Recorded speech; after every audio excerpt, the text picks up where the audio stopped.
My dear friends, sisters and brothers, we Sri Lankans are here in our thousands at the UN headquarters to show our dissent against Ranil Rajapaksa's government for violating Chapter 3, Section 14 of the Sri Lankan Constitution, which ensures the fundamental human rights of all Sri Lankans. In 2017, Ranil Rajapaksa pledged to the European Union that his government would repeal the Prevention of Terrorism Act.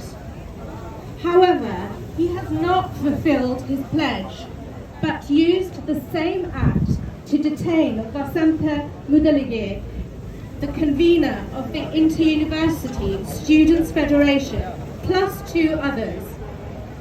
They are being detained in an abandoned prison for 90 days without being presented at a court of law. This Prevention of Terrorism Act allows Ranil Rajapaksa to continue with this detention order for 1.5 years if he so desires. We urge the government and the police in Sri Lanka to immediately halt their acts of gross violation of fundamental human rights.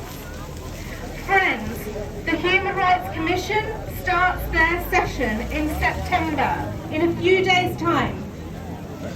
I urge you, in all your organisations based in Europe, to enlighten the international community about the anti-democratic rule of the President and his police forces and military forces.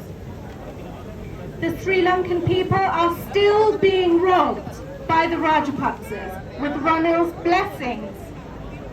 This is even after, in April, Sri Lanka being officially announced bankrupt.